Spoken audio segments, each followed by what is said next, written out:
pagi semuanya. Pagi. Apa kabarnya hari ini? Baik.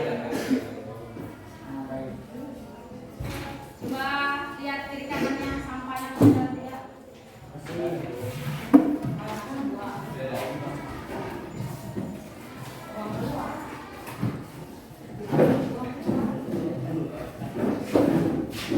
Bajunya masukkan. Bajunya dimasukkan. Ya, tapi dulu. Sambil nunggu temannya merapikan bajunya ya. Siapa yang nggak masuk lagi?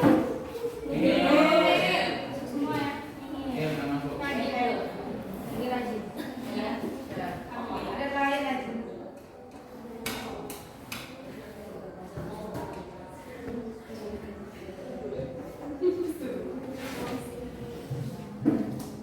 Ada yang bajunya di luar. Yang laki-lakinya, perempuannya kan bajunya di luar semua. Sehat-sehat saja hari ini.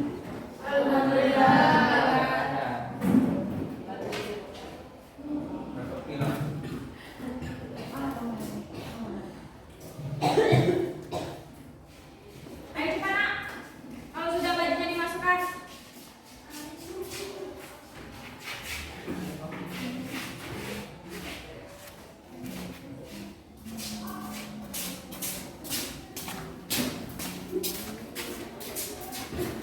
Sudah sampai. Oke, baiklah. Assalamualaikum warahmatullahi wabarakatuh. Hari ini kita akan melanjutkan materi kita minggu kemarin, di mana tentang pemanfaatan dan pengelolaan sumber daya alam.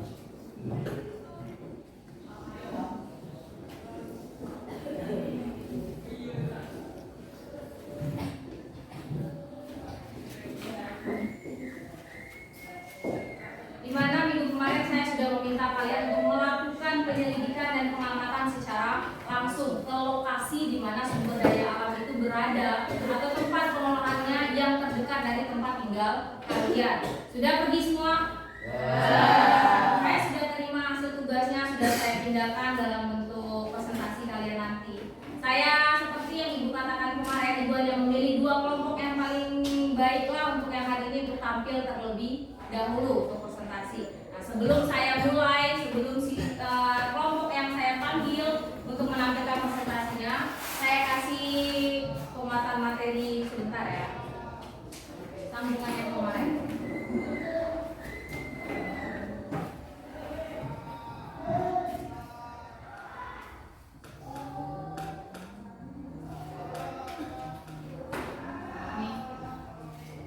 Di dalam pengelolaan sumber daya alam, itu harus sesuai dengan prinsip pembangunan berkelanjutan. Apa kemarin pembangunan berkelanjutan?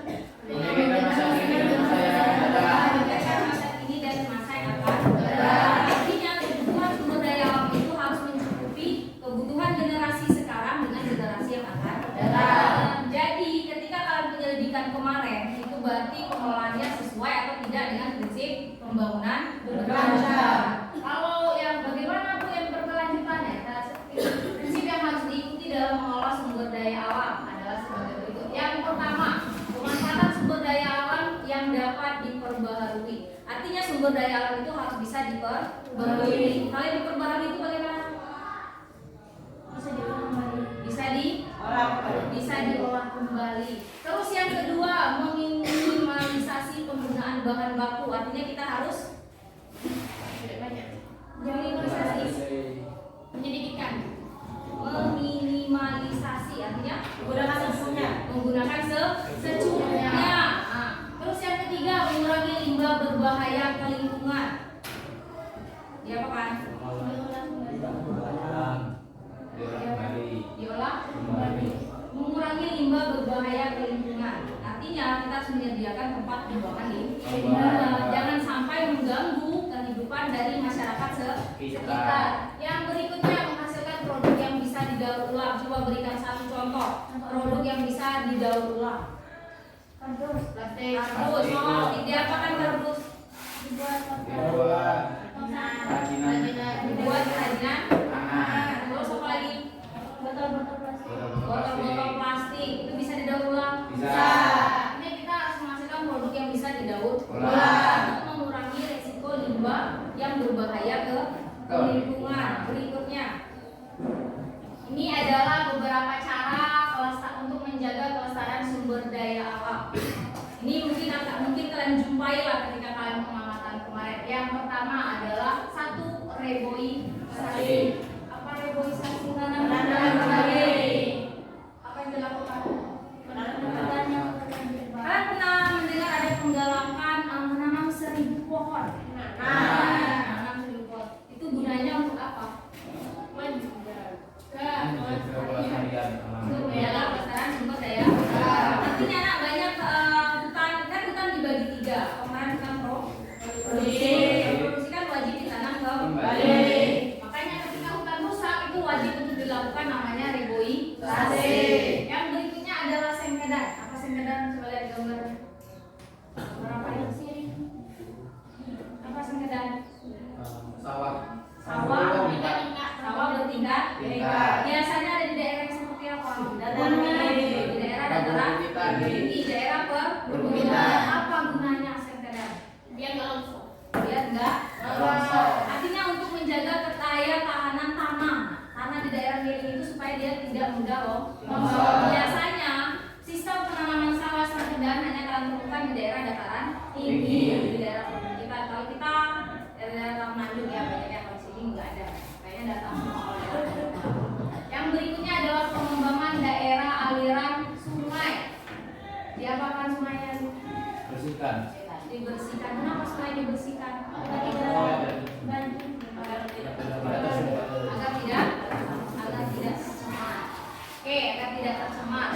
Ya, salah satunya dengan cara membersihkan sungai. Karena akibat penambangan biasanya sungai itu menjadi lebih dangkal. Yang terakhir, konservasi lahan terdegradasi dan lahan kritis. Apa terdegradasi?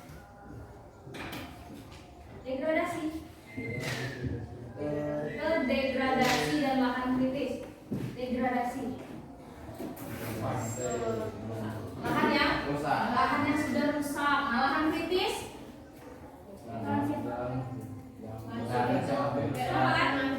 artinya lahan yang sudah rusak. Jadi konservasi artinya diperbaiki. Lihat bagaimana dia diperbaiki. Dia akan ditanam kembali. Artinya tanahnya kita olah kembali, nah supaya lahan itu menjadi lahan siap pakai. Inilah tujuan kita belajar tentang pemanfaatan dan pengelolaan sumber daya alam. Sudah saya jelaskan minggu kemarin. Salah satunya agar kalian tahu bagaimana cara pengelolaan dan pemanfaatan sumber daya alam yang sesuai dengan prinsip pembangunan berkelanjutan, terutama yang ada di daerah tempat tinggal kalian. Itu tujuan kita belajar materi ini. Sebelum kita mulai, saya sampaikan bahwa di akhir pelajaran kita nanti saya akan mengadakan penilaian uji kompetisi atau penilaian pengetahuan. Ada beberapa soal yang sudah saya siapkan yang nanti akan kalian jawab di bagian penutup kita nanti, di bagian terakhir setelah teman-teman kalian presentasi. Ada pertanyaan sampai di sini? Enggak ada. Sudah siap kelompoknya mau presentasi?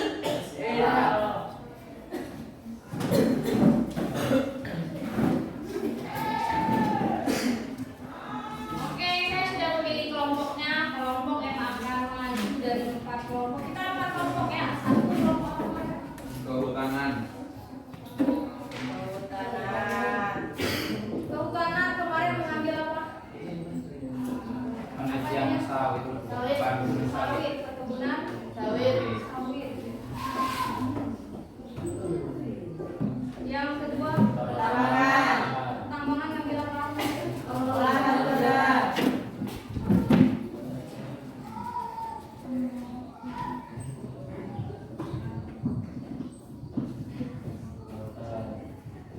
Lautan ambil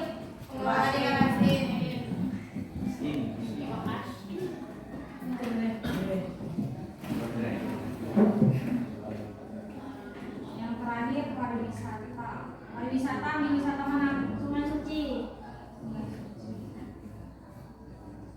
Enak yang pariwisata ya? Saya jalan-jalan.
aktivitas selain memperhatikan temannya yang sedang presentasi. Untuk tim yang lainnya silakan siap-siap kalau nanti ada kelompok yang mau bertanya atau menambah dari jawaban yang sudah kalian siapkan. Mungkin ada pertanyaan-pertanyaan yang akan ditanyakan oleh mereka nanti. Mungkin ada pertanyaan atau jawaban kalian yang tidak komplit yang mungkin akan dikomen oleh kelompok yang lain. Silakan, saya akan kesempatan.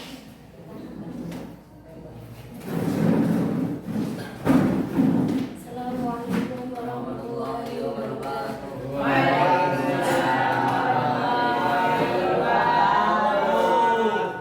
Kami dari kelompok 2 yakni SDA Penambangan, di mana kami akan mengambil tema pengelolaan batu bara. Baiklah, saya akan memperkenalkan nama-nama kelompok saya.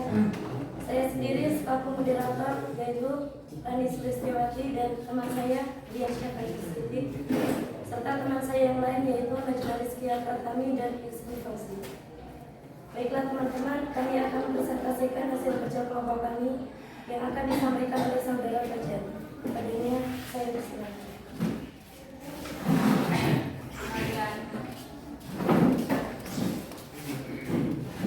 Assalamualaikum warahmatullahi wabarakatuh.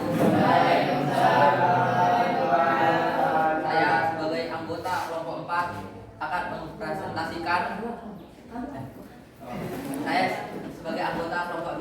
mempresentasikan tentang apa yang telah kami capai di hari yang telah berlalu.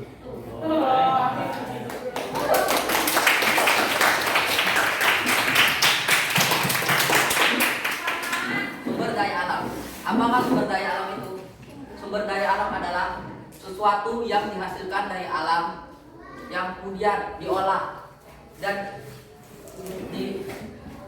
kemudian diolah sebagai untuk memenuhi kebutuhan hidup manusia.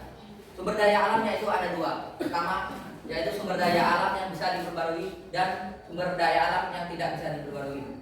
Sumber daya alam yang bisa diperbarui yaitu seperti tanaman, perikanan, dan peternakan. Yang tidak bisa diperbarui yaitu contohnya pertambangan. Itu kami memilih tambang batu bara. Yang dimana tambang batu bara ini yang terbesar di Indonesia. Pertambangan yang paling banyak di Indonesia yaitu tambang batu bara. Apa sih tambang batu bara itu sendiri? Tambang batu bara adalah batuan fosil atau tanaman, hewan yang tertimbun selama bertahun-tahun di dasar tanah dan akhirnya menjadi batu bara. Batu bara bisa digunakan untuk perindustrian, untuk alat bahan bakar, transportasi, dan lain-lain.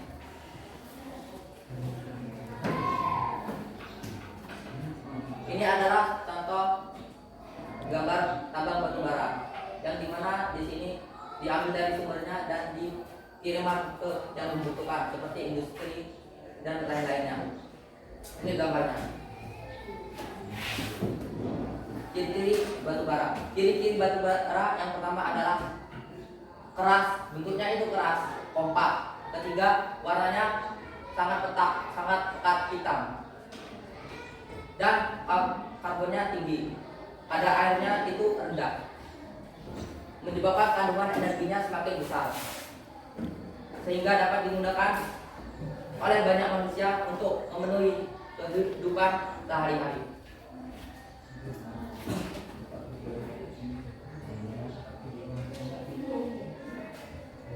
Ini adalah contoh pengolahan batu bara. Pengolahan batu bara yaitu dimulai dari sumber. Dari sumbernya yaitu kita meneliti di daerah sekitar perbukitan di mana di sana terdapat batu bara. Dengan penelitian yang profesional melalui orang-orang tertentu, mulai dari sana diteliti dengan alat tertentu dan kemudian digali dan dikirimkan ke yang membutuhkan seperti industri, pembangkit listrik, dan lain-lain. Adapun biar lebih jelas, ini kami ada satu video tentang pertambangan batu bara mulai dari awal hingga akhir untuk pengolahan batu bara.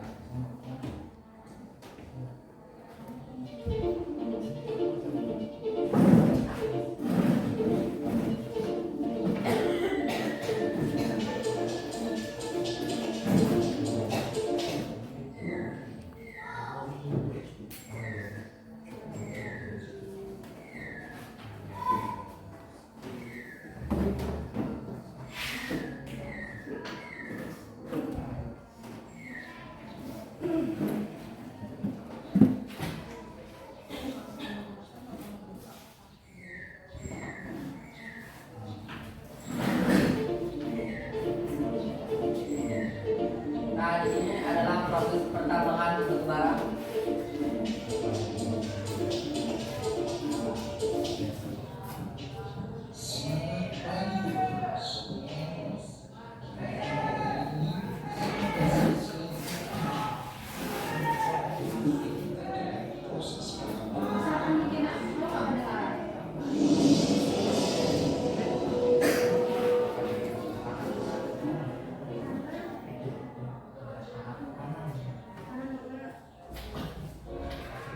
Nah, ini proses penyelidikannya.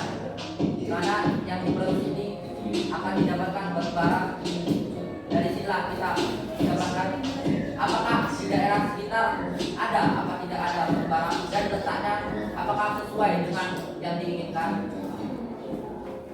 dan persebarannya apakah masukannya apa sedikit. And also press this bell icon.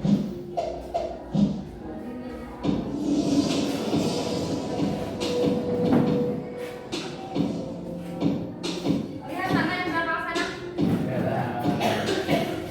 Dua, eksploitasi. Nah, di mana ini adalah penggusuran lahan Clearing. agar bisa menjauh daerah sekitar untuk tempat tambang batu bara.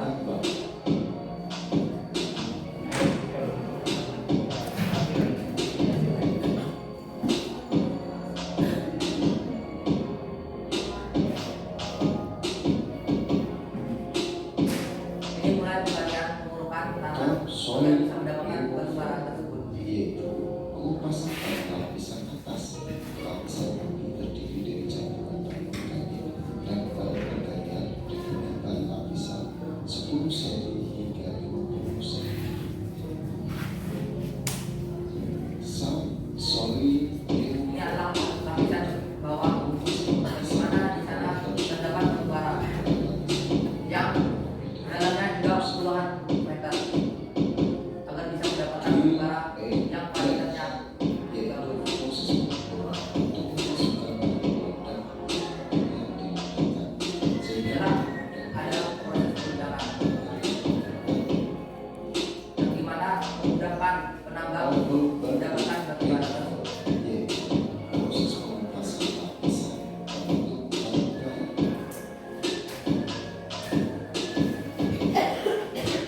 dan pin activity yaitu aktivitas pemindahan overburden dari loading point ke disposal.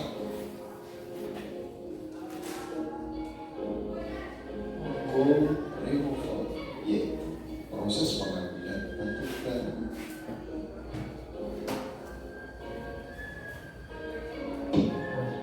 Coal outlet yaitu proses pengambilan batu bara. Ini adalah proses pengangkutan batu bara mulai dari bawah hingga ke atas. Ini membutuhkan waktu yang lama karena Storm piling tempat yaitu pengambilannya sangat jauh. atau penumpukan batu bara sebelum pengangkutan.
Habis dipecahkan menjadi butiran, lalu diproses pencucian batubara untuk memastikan tidak ada kontaminasi antara batubara dan benda-benda lain.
titik api, yaitu pusat yang menggunakan bahan bakar tambang batu bara seperti listrik, seperti industri, seperti transportasi dan lain-lain.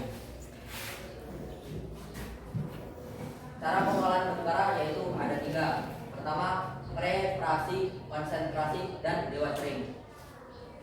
Hasil pengolahan batu bara yang sudah hilang pengotorannya untuk selanjutnya digunakan sebagai sumber energi seperti yang 3 tadi, seperti industri, listrik, dan transportasi. Ini adalah dampak pengolahan batu bara yang positif terhadap lingkungan. Pertama, dampak positif batu bara terhadap lingkungan adalah meningkatkan devisa negara, yaitu meningkatkan keuangan negara. Kedua adalah orang yang tidak mempunyai pekerjaan di sekitar itu yang nganggur itu akan mendapatkan pekerjaan dengan mudah dengan bekerja sebagai penambang batu bara.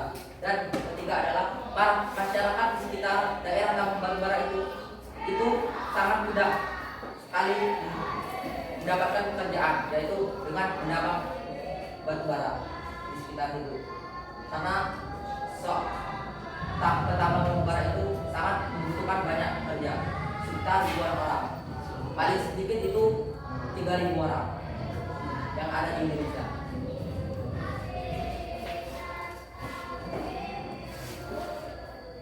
Setelah kami melakukan pengamatan, dapat disimpulkan ternyata tidak sesuai dengan pembangunan berkelanjutan karena dapat merusak lingkungan. Kenapa dapat merusak lingkungan? Karena di mana tempat penambangan batu bara, disitulah ekosistem dan sekitarnya itu rusak. Habitat asli hewan tumbuhan di situ rusak. Tidak, jadinya kalau tumbuhan itu kurang, jadi kadar oksigennya itu menurun. Jadi itu dapat merusak daerah sekitar dan hewan yang ada di sekitar, dan dapat membuat lubang besar yang dimana di situ lahan besar itu tidak bisa digunakan karena terdapat lubang besar itu.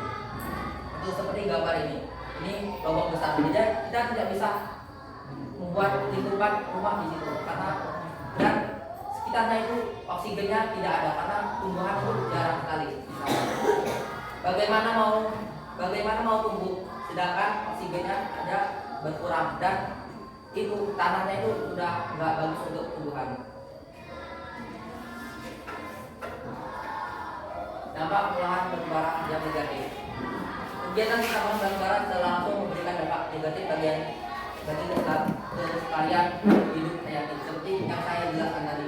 Hilangnya oksigen yang di sekitar, hilangnya ekosistem seperti hewan, tumbuhan, dan lain-lain, seperti terbentuknya lubang besar yang saya jelaskan di awal tadi, dan gangguan hidrologi. Solusi. Nah, ini adalah solusi pengolahan sisa tambang kegiatan perusahaan. Solusi tambang batu bara yaitu ada 2, yaitu menghindari zona lindung dan konservasi, dan melakukan pengecekan berkala atau monitoring. Itu ada 2 solusinya dalam pertambangan batu bara yang kami lihat di rumah tadi. Dan inilah perjumpaan terakhir kami yang kami sampaikan. Terima kasih, sampai jumpa kembali. Salam Bapak 2. Assalamualaikum warahmatullahi wabarakatuh. Waalaikumsalam warahmatullahi wabarakatuh.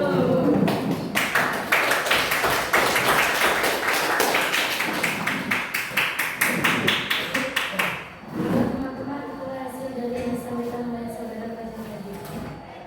Untuk selanjutnya ada yang mau bertanya? Silakan. Bagaimana caranya menghindari radiasi penambangan? Pertanyaannya, apa yang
dimaksud dengan dekorasi dengan dewa?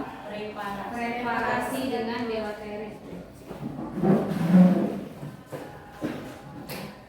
Masih ada yang mau bertanya? Silakan.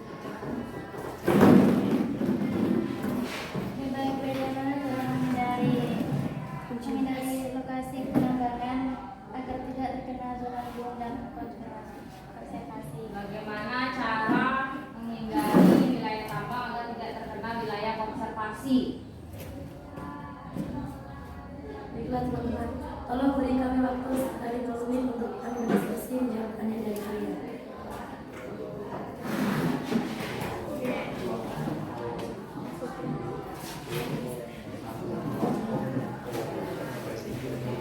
Yang lain perhatikan, nak, jangan ribut.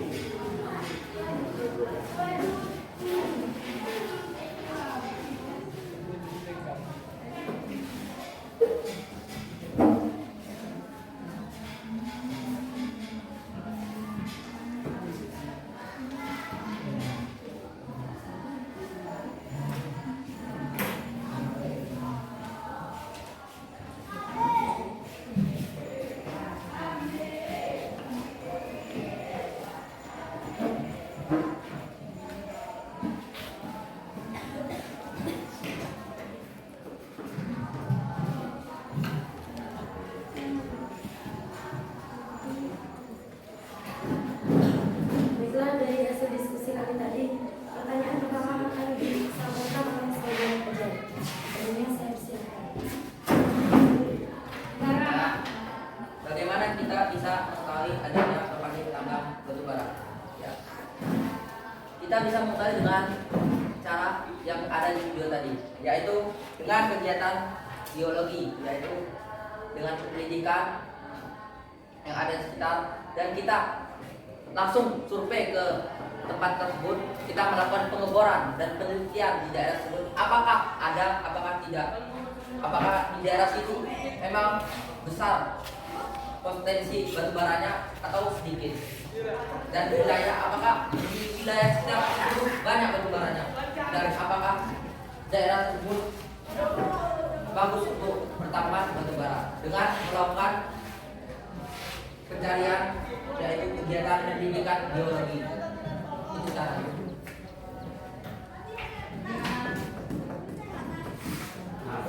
Ini namanya. Bagaimana jawabannya?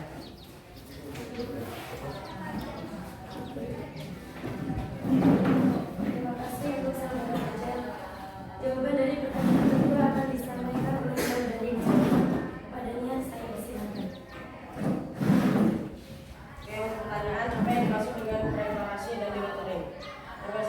Reparasi adalah suatu proses yang mana digunakan untuk mengubah suatu batuan yang telah dipilih pada saat sampling menjadi bahan yang siap untuk dianalisis. Sedangkan demonstering adalah sebuah proses pengeluaran air tanah yang terdapat pada tanah dari lokasi pada struktur bangunan. Jadi untuk reparasi dan demonstering apakah?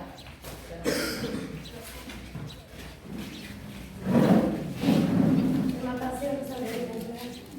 Jawaban dari pertanyaan ketiga akan disampaikan oleh saudara Nisa. Padanya saya persilakan. Saya menjawab yang ketiga, bagaimana cara berevaluasi bahwa kita tidak terkena zona lindung dan konservasi. Pembangunan usaha tambang pasti membutuhkan kebebasan lahan. Karena itu perusahaan akan dilakukan untuk memperhatikan lokasi penambangan. Hal ini juga menghindari dari merusak kondisi lingkungan yang bisa berimbas pada eksistensi flora dan juga fauna. Ada yang di sana.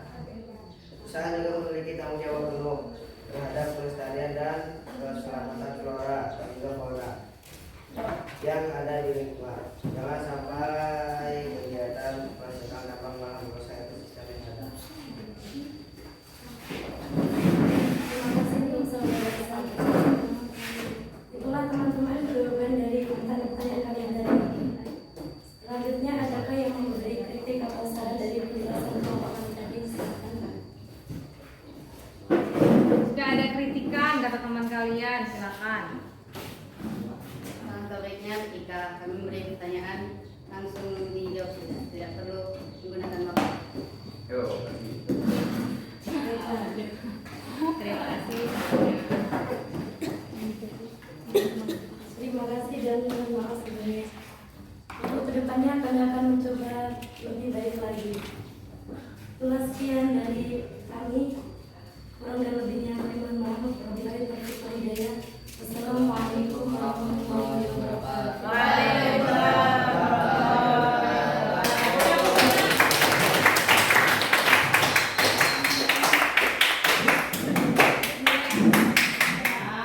Mau kelompoknya yang maju. Oke ya, itu adalah kami dari kelompok penambangan. Mereka memilih pengelolaan sumber daya batu bara. Dapat kita simpulkan tadi bahwa pengelolaan batu bara ternyata di tempat tinggal mereka itu belum menggunakan prinsip pembangunan berkelanjutan. Artinya masih ada yang tidak sesuai, yaitu dengan apa namanya? Apa tadi ya? Yang mereka ini kan dampak negatifnya itu terdapat lubang yang besar, terus juga pengolahan limbahnya belum optimal, ya kan? Mereka menggalakkan solusinya ada dua tadi ya. Solusinya yang pertama tadi apa solusinya? Solusi yang pertama apa tadi? Melakukan monitoring secara berkala. Terus yang kedua menghindari wilayah konservasi. Nah, itu yang harus dihindari terlebih dahulu. Jadi kita tuh harus wilayah konservasi berarti untuk melindungi flora dan fauna supaya tidak punah, cepat punah. Jadi memikirkan pembangunan berkelanjutan. Oke, terima kasih untuk kelompok penambangan. Berikutnya kelompok siapa lagi? Iya, saya sudah pilih ya. Yang pertama penambangan, yang kedua saya ambil dari sumber daya kelautan. Saya lihat karena saya lihat filenya ternyata kayaknya yang kelautan dulu ya, Pak ya. Silakan berganti kelompok kelautan di sini.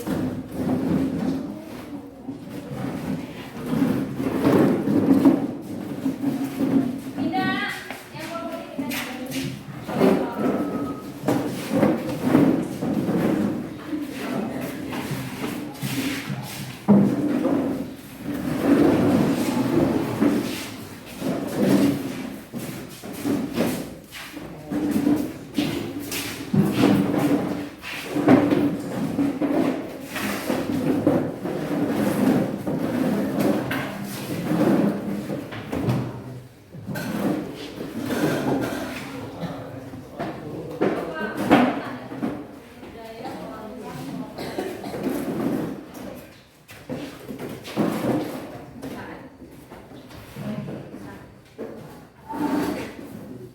Perhatikan Nak, berikutnya adalah kelompok kelautan. Ingat, di akhir pelajaran saya akan adakan uji pengetahuan, jadi perhatikan baik-baik.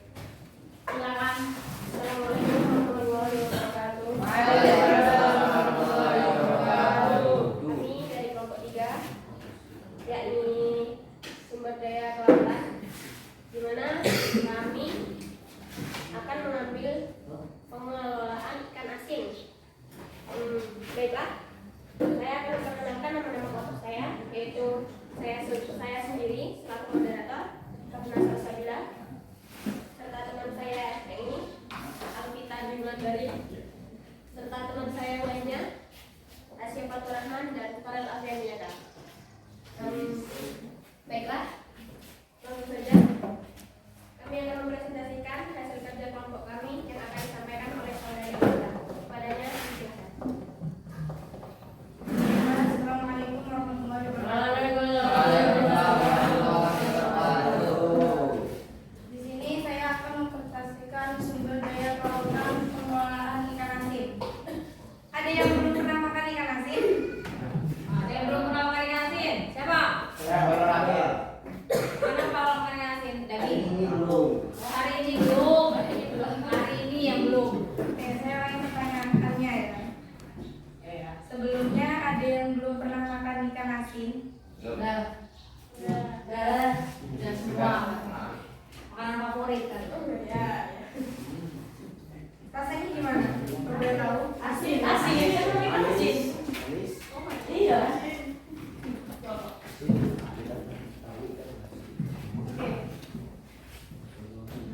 Ikan asin adalah bahan makanan yang terbuat dari daging ikan yang diawetkan dengan menambahkan banyak garam. Metode pengawetan ikan biasa bulan.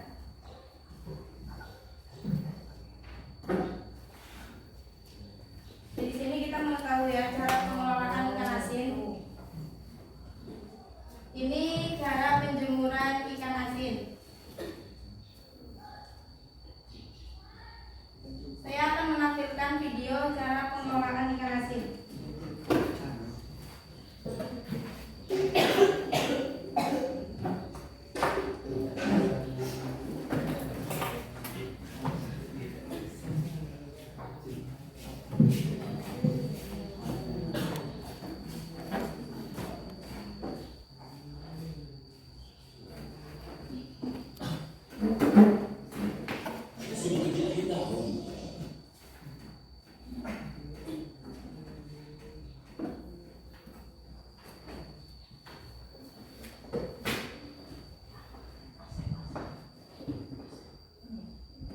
Jangan biarkan malam menghalangi.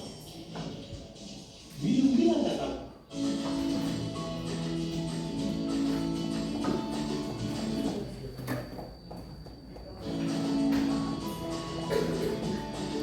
Ini adalah hasil alam hewan pakan.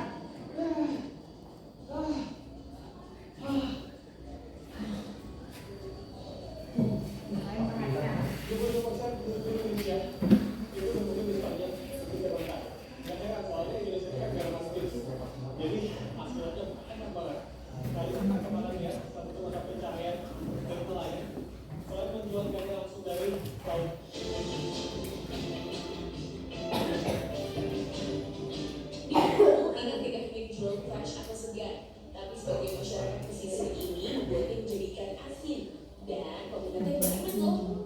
Selain buat makan harian, ikan asin juga dijadikan sebagai oleh-oleh. Kita lihat di cara bikinnya.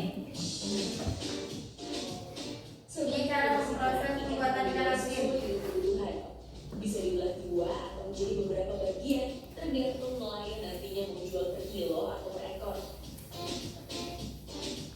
Yang biasa dijadikan ikan asin ada ikan jambal, kakap merah atau kakap putih, ikan kebur, dan ikan barakuda.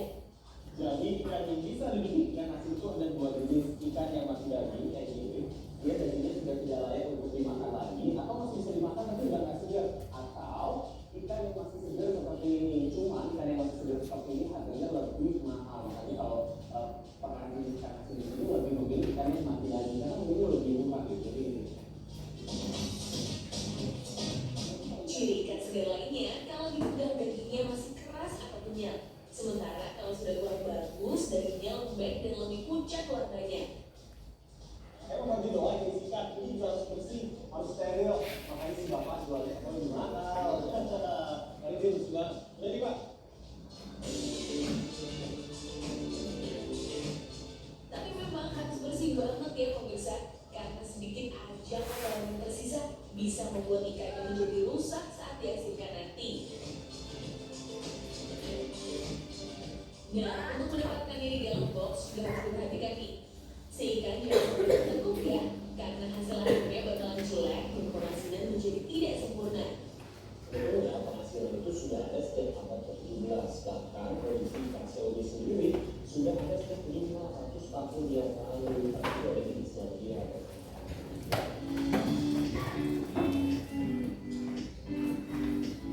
Setiap hendak ditumpuk, ikan harus selalu ditabur garam sampai merata. Begitu seterusnya sampai di tumpukan yang terakhir.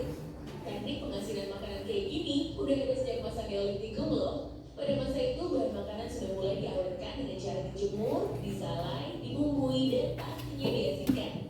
Pastikan menutup boxnya serapat mungkin ya, biar gak ada lalat akan hinggap. Bisa bahaya, bukannya jadi ikan asin malah busuk nanti. Oke, proses pendiaman amandala ini akan dilakukan selama 3 hari untuk ikan yang segar, 5 hari untuk ikan yang lebih lama. Habis itu baru bisa dikonsumsi aja. Nah, dia harus dihilangkan dulu garamnya, kemudian dicuci baru bisa dikeringkan. Habis itu dimakan. Nah, sekarang kita cari rumah makan yang segar, biasa makan itu. Makasih ya Pak.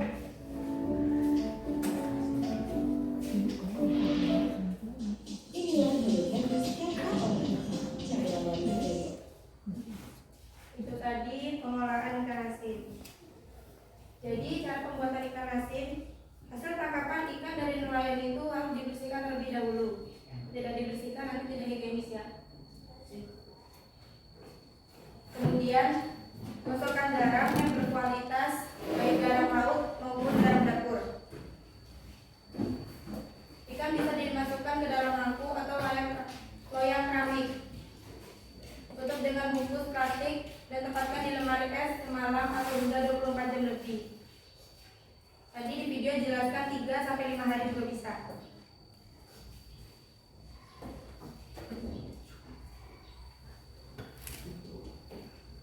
Di sini kelompok kami menemukan dampak positif pengelolaan ikan asin. Bagaimana? Pertama, bahan baku tambahan makanan pokok. Sebagai menu makanan di rumah juga bisa, sebagai oleh-oleh juga bisa. Yang kedua, menambah penghasilan karena sebagai mata pencarian penduduk sekitar. Kemudian yang ketiga, sebagai sumber energi bagi tubuh. Ternyata makan ikan asin itu banyak gizinya loh. Bisa menguatkan tulang. Iya. Nah ini menambah penghasilan. Bisa untuk oleh-oleh, juga bisa untuk menu makanan sehari-hari. Kemudian ternyata dari hasil pengamatan kami, pengolahan ikan asin masih ada yang belum sesuai dengan prinsip pembangunan berkelanjutan, sehingga menyebabkan dampak negatifnya pengolahan ikan asin. Yang pertama, pembuangan limbah mengotori lingkungan. Yang kedua, baunya tidak sedap sehingga mengganggu warga sekitar. Dan yang ketiga, terjadi eksploitasi sumber daya perikanan. Pernah lewat di tempat pembuatan ikan asin? Nah, baunya gimana? Amis. Sedap. Atasnya itu sedap. Jadi hidungnya Senju itu berbeda ya? Ya. Jadi inilah solusi yang bisa diberikan dari kelompok kami. Solusinya yang pertama, menyiapkan tempat pembuangan limbah. Yang kedua, penjemuran ikan asin hendaknya jangan terlalu dekat dengan pemukiman warga. Yang ketiga, menyediakan tempat salinitas air yang benar untuk proses pengolahan ikan asin tersebut. Demikian presentasi dari saya. Ada yang ditanyakan?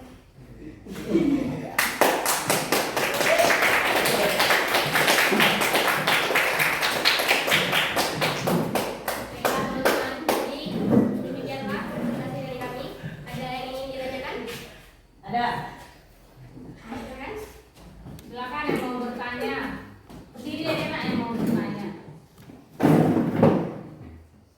Apa alasan masyarakat mengelola ikan hasil tangkapan menjadi ikan asin? Apa alasan masyarakat Mengelola ikan asin hasil tangkapan menjadi ikan asin? Catat pertanyaannya. Intinya, kami akan mendiskusikan jawabannya dulu. Masih ada yang mau tanya lagi atau tidak? Masih ada yang mau tanya lagi tadi ya? Mayor tadi menyebutkan salah satu dampak negatif pengolahan ikan asin menyebabkan terjadinya eksploitasi sumber daya perikanan. Jelaskan kenapa bisa demikian dan bagaimana cara mencegahnya. Kenapa terjadi eksploitasi sumber daya perikanan dan bagaimana cara mengatasinya? Ada yang mau ditanya?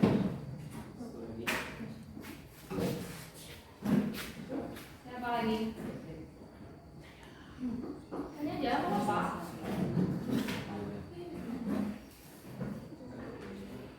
Siapa yang belum bertanya? Tuh. Ibunya Randy.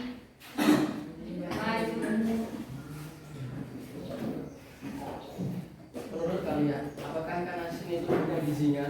Kalau iya, kenapa? Kalau tidak, kenapa?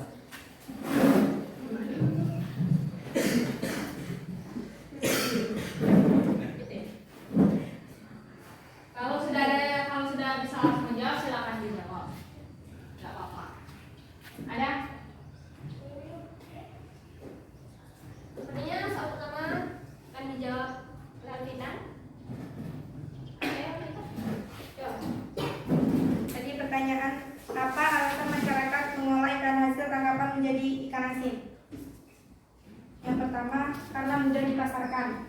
Yang kedua, harga cukup tinggi. Dan yang ketiga, bahan baku mudah didapatkan. Ada yang pernah jelas? Gimana siapa yang nanya? Gimana? Pak. Kok? Oke, terima kasih. Jawaban soal kedua ini akan disampaikan oleh saudara Kapten. Ada yang silakan.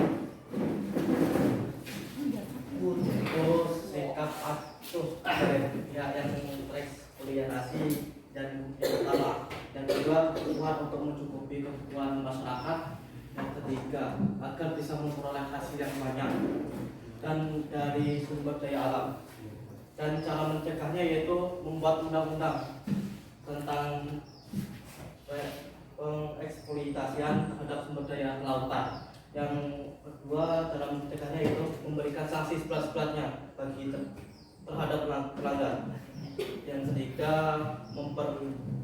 memperkuat penjaga di wilayah perbatasan laut. Yang terakhir adalah masyarakat diarahkan untuk menjaga dan melihara sumber daya lautan. Tuh, gimana? Kurang jelas? Kita lanjut soal ketiga tadi. Soalnya apa? Soalnya apa tadi? Kenapa ikan asin? Apakah ikan asin itu banyak gizinya? Kalau iya kenapa? Kalau tidak juga kenapa? Dan selanjutnya hal tersebut akan dijawab oleh saudara yang padanya.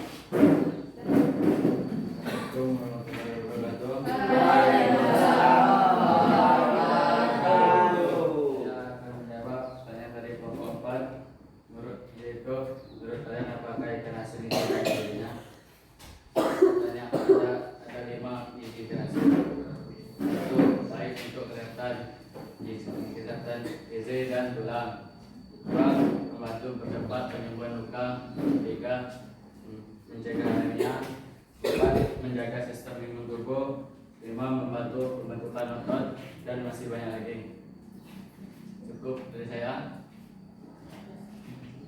11. Ada pertanyaan atau kritik yang ingin disampaikan? Ada enggak pertanyaan tambahan atau kritik yang disampaikan untuk kelompok mereka? Apa? Nah, banyak. Siapa duluan? Apa? Apakah hanya ikan-ikan tertentu yang bisa dijadikan ikan asin atau ada hewan yang lain? Apakah hanya ikan-ikan tertentu yang bisa dijadikan ikan asin atau ada ikan yang lain? Atau ada hewan yang lain? Atau hewan yang lain? Selain ikan, ada yang bisa dijadikan ikan asin nggak? Kan ini namanya ikan asin ya. Ada nggak cumi-cumi asin? Ada.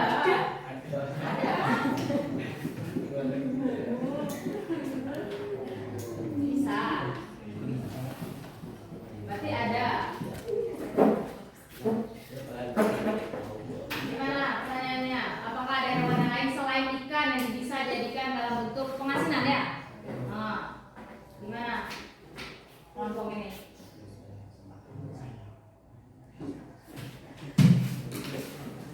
Ayo, gak apa-apa, ada aja.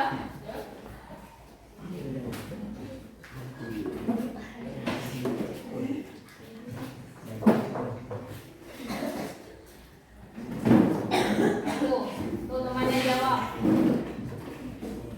Hanya ikan-ikan tertentu saja untuk ikan asin. Yang jelas ikan yang bisa dimakan. Kamu pilih ikan hiu kan ikan asin. Tuh, yang jelas ikan yang bisa dimakan katanya. Apakah ada hewan lain selain ikan yang bisa dijadikan yang berbentuk asinan juga temannya? Tahu saya tidak. Tidak ada, tidak ada hewan lain. Gimana kalau menurut kelompok yang lain? Ya. Ya. Tuh, moderatornya. Tuh, siapa lagi yang mau menanggapi tadi?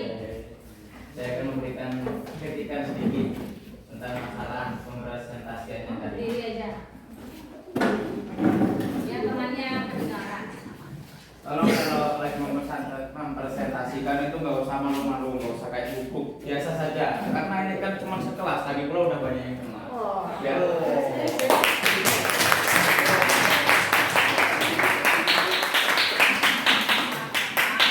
Namanya pertama mungkin presentasinya, jadi harap maklum.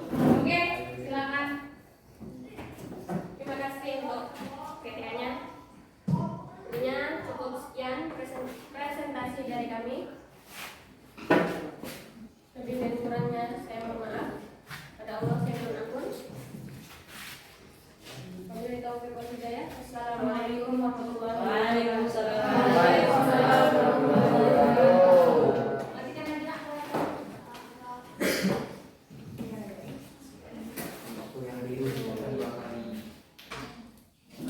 Oke, itu dari kelompok kelautan ya, di mana mereka mengambil tema yaitu ini pengelolaan ikan asin kan. Di mana ada saya tambahkan sedikit ya, mungkin mereka lupa kali ya kelompok mereka. Di mana ada pertanyaan dari Reni tadi, apakah ada hewan sejenis lain selain ikan yang bisa dijadikan ikan asin? Ya. Contohnya seperti cumi ada cumi asin, tapi dia termasuk juga dalam sumber perikanan, tapi dia bukan sejenis ikan, tapi dia sejenis biota laut yang lain. Contohnya kayak cumi itu kan ada yang diasinkan, ada yang diawetkan. Kenapa? Karena kan cumi itu termasuk adalah sumber daya perikanan yang hasilnya lumayan melimpah dibanding sama dengan ikan-ikan yang lain. Tapi kalau kayak kepiting, kayak lobster yang seperti itu tidak. Kenapa? Karena dia kalau di proses pengasinan, dia kan ada dijelaskan sama mereka tadi ada pembusukan atau mati daging ya. Kalau yang seperti itu kalau dijadikan nggak bisa lagi. Makanya kebanyakan yang dikelola itu adalah ikan asin ya. Kebanyakan yang dikelola itu adalah sejenis ikan-ikanan. Kalau yang kayak biota lainnya itu jarang. Karena prosesnya tidak bisa akan terjadi pembusukan sebelum pengasinannya terjadi kayak gitu. Makanya hanya ikan-ikan tertentu saja ya Redia. Hanya ikan-ikan tertentu saja. Oke, itu adalah penampilan dari kelompok pertambangan dan kelompok kelautan. Dari segi penampilan materi ini kritik dari saya ya. Mungkin untuk kedepannya lebih baik lagi dalam pembacaan materi sebaiknya tidak terlalu terpaku dengan bukunya atau catatan-catatan yang sudah kalian siapkan hasil diskusi kalian. Mungkin kedepannya agar lebih fokus lagi atau dipelajari sebelumnya sebelum tampil ke depan. Oke, ada pertanyaan sampai di sini dari kaliannya? Di luar tema Apa? di luar tema Apa? masalah tadi karena ingat dengan perikanan tadi. Iya, kenapa? Itu ketika kita beli ya kepiting kayak makanan ikan yang lain seperti udang itu kok biasa dagingnya kok sedikit, itu kenapa? Oke, gini ya. Kan pernah dengar ada bulan purnama. Biasanya ketika bulan purnama makanan-makanan seafood atau makanan laut itu dagingnya lebih banyak. Kenapa? Karena pada saat bulan purnama itu terjadi pasang surut air laut. Nah, di mana plankton itu lebih banyak naik ke permukaan. Nah, di sanalah paling banyak biota-biota laut mendapatkan makanan. Makanya ketika bulan purnama atau terjadinya pasang surut air laut, makanan-makanan seafood itu dagingnya lebih banyak daripada biasanya kayak gitu. Makanya kita dalam memilih makanan laut itu kan harus pintar. Kan ada yang segar, ada yang sudah lama. Kan ketahuan kalau dia masih segar. Biasanya dia tidak mengeluarkan bau yang menyengat. Biasanya yang masih segar itu kulitnya masih licin ya. Enggak ada kayak bercak-bercak itu tidak ada. Dia seperti itu. Ada lagi? Kan luar temanya Apa? kan kalau sejarah kelautan itu ada zona literal, meritik, abisal, abadian, dan abisal. Nah, pernah saya nonton video itu kan zona abisal paling dalam, paling bawah, tidak ada keluar dan gelap. Tapi di dalam video itu sampai 200.000 itu bisa ditampakkan kalau di situ ada makhluk. Ada kehidupan itu gimana kalau? Oke, saya sudah pernah ajarkannya di materi sebelum ini, di mana laut itu memiliki 4 zona. Yang pertama itu adalah zona apa? Litoral, terus apa? Meritik,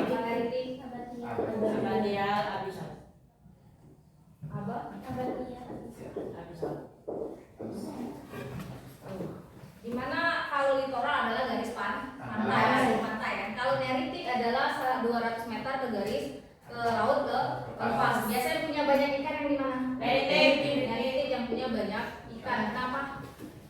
Karena masih ada sinar matahari. Terus teman-teman tanya yang di abisal, Bu. Kenapa di abisal itu yang sudah, kalau mereka dia menonton video yang kedalamannya sudah dalam, sudah gelap, katanya tidak ada kehidupan di dalam sana. Tetapi ternyata dalam video itu ada penampakan bahwa ada kehidupan di dalamnya. Apakah benar atau tidak? Ada kehidupan di dalam laut. Hanya saja tidak bisa dicapai oleh manusia. Biasanya video itu diambil menggunakan alat. Dan alat itu menggunakan alat penginderaan jauh yang biasanya digunakan untuk khusus untuk yang di bawah air, itu materi kelas 10. Jadi kalau masalah kehidupan itu ya ada. Biasanya ikan-ikan yang memiliki sistem pernapasan yang lebih panjang daripada hewan yang biasa. Contohnya kayak ikan-ikan besar, ikan-ikan hiu, atau gurita-gurita yang ukurannya lebih besar. Biasanya mereka berada di zona yang lebih dalam. Makanya kalau yang kayak biasa, yang hewan-hewan biasa itu mereka hanya di zona ini aja, di zona neritik aja, di mana mereka mendapatkan makanannya dari sumber plankton-plankton yang masih dapat yang bisa tumbuh bebas akibat dari masih adanya sumber matahari yang sampai ke kedalaman neritik. Kalau masa kehidupannya ada, tapi tidak bisa dicapai oleh manusia karena kedalamannya ribuan meter ke dalam permukaan laut, di mana oksigen untuk sampai ke sana otomatis memiliki yang lebih banyak seperti itu. Oke, dari materi yang sudah dari teman kalian yang sudah maju persentase, mari kita simpulkan di mana satu pengelolaan tambang batu bara. Solusi yang pertamanya adalah menjauhi wilayah konservasi. Supaya apa? Menjauhi wilayah konservasi penambangan. Supaya tidak mengganggu habitatnya. Terus selalu dilakukan monitoring. Untuk apa? Kenapa harus monitoring? Dengan monitoring tadi. Supaya apa tim pertambangan? Kenapa sekarang monitoring? Kenapa tadi? Ya karena monitoring kita mengawasi supaya apa? Supaya tidak terjadi kerusakan tadi, wilayah konservasinya seperti apa. Nah, dia seperti itu. Nah, terus yang masalah kelautan tadi solusinya yaitu kita kalau menjemur ikan asin tadi ya, menjemur ikan asin sebaiknya dari pemukiman warga. Nah, karena kalau penjemuran itu biasanya akan banyak lalat. Sama kayak kalau orang ada dekat dengan peternakan ayam ya. Kalau lagi panen ayam, biasanya lalatnya banyak. Nah, kira-kira seperti itu. Nah, jadi kalau ikan asin juga seperti itu, hendaknya pengolahannya atau penjemurannya jauh dari pemukiman warga. Terus teman-teman juga menyebutkan solusinya yaitu menyediakan tempat pembuangan limbah. Nah, pembuangan limbah khusus untuk pengolahan ikan asin. Dan yang terakhir menyediakan salinitas yang baik untuk pengolahan sumber daya tersebut. Artinya kenapa saya memilih dua kelompok ini? Nah, satu Bengkulu adalah salah satu daerah penghasil tambang batu bara. Makanya saya memilih kelompok ini yang maju. Saya kasih tahu alasannya. Terus kita juga penyumbang devisa negara terbesar dalam sistem penambangan batu bara. Kan bisa lihat kan batu bara kita banyak di Bengkulu kan tambangnya. Terus kenapa saya memilih sumber daya kelautan? Karena kita tahu kita berada di pantai pesisir barat Sumatera, di mana kita adalah salah satu penghasil ikan terbesar. Yang sama seperti teman-teman tadi nanya, siapa yang belum pernah makan ikan asin? Tidak ada. Berarti semuanya sudah pernah makan ikan asin, kecuali hari ini kalau saya tadi belum makan. Berarti mungkin nanti. Itu kenapa saya memilih dua kelompok itu. Nah, untuk dua kelompok berikutnya, mungkin kita akan di pertemuan yang berikutnya. Oke, terima kasih untuk kelompok hari ini. Seperti janji saya tadi, saya akan melakukan uji pengetahuan kepada kalian sebelum saya tutup pelajaran ini. Silakan tutup semua bukunya, kembali ke tempat masing-masing. Presentasi aja, yang kalian biar aja dulu di sini. Presentasi. Tutup semua bukunya ya. Saya kasih waktu 2 menit lah untuk membaca sedikit. Enggak, saya ini aja.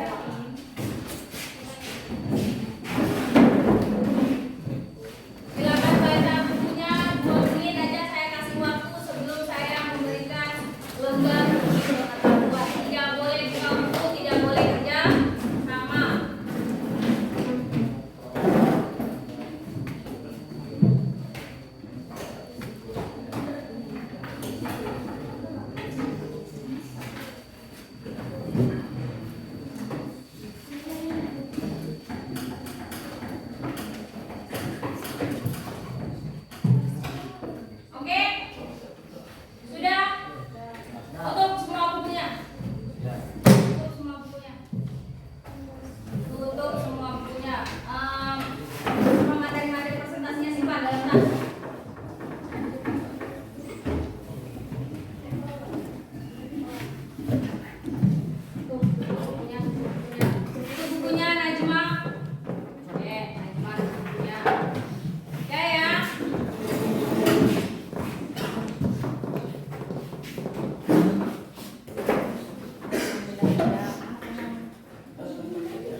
Bu, curi ini Bu.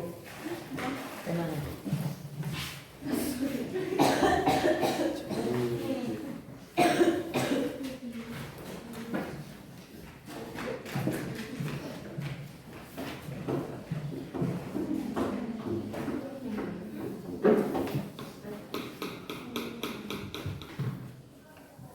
Videonya ditutup.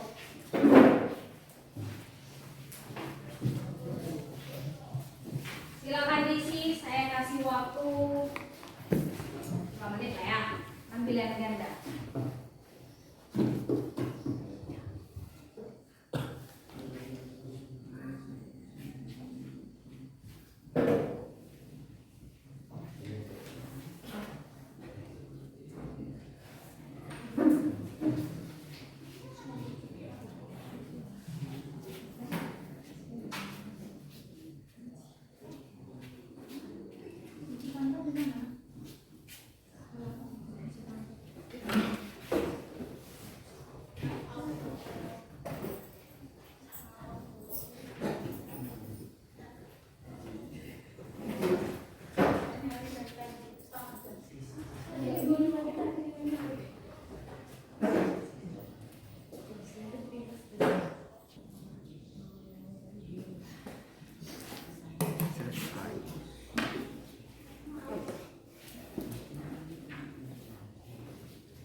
Belum, ya sudah sih. Isinya nomor. Ibu, nanti dikurang. Asal dikoreksi Bu. Nah, nanti dikoreksi sendiri. Kapan bagikan dulu? Pertemuan berikutnya. Ada lagi? Yang sudah? Sudah?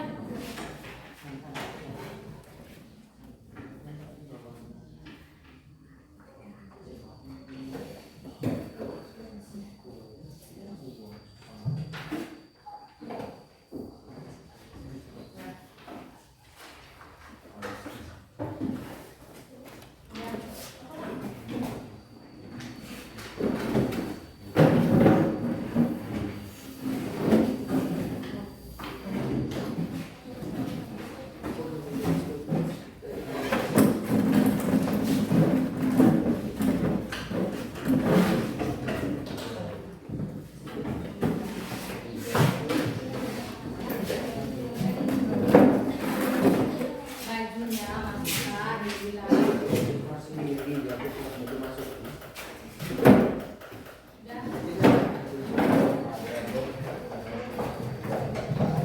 Belum Bu.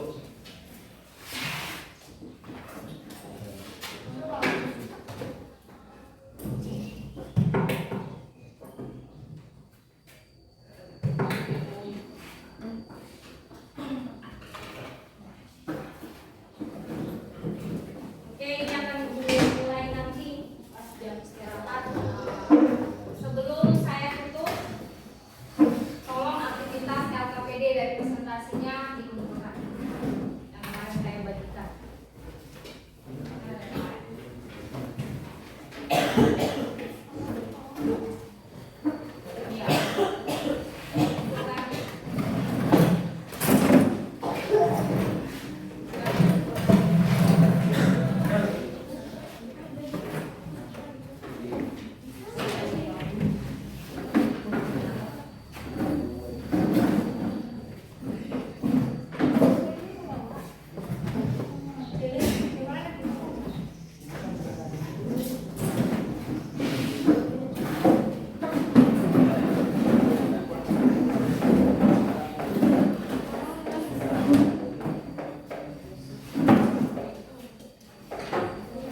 Oke, terima kasih ya. Untuk presentasi hari ini sudah lebih bagus daripada yang sebelumnya. Semoga kedepannya juga lebih bagus lagi. Baiklah, terima kasih. Kasih aplaus untuk kerja keras kita. Terima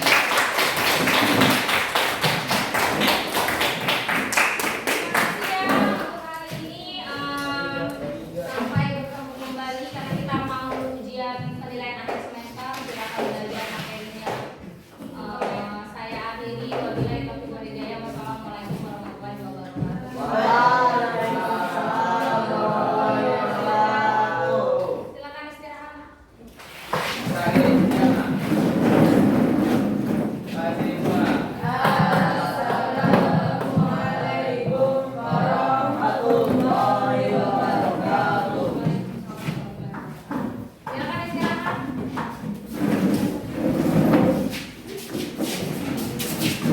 Amin.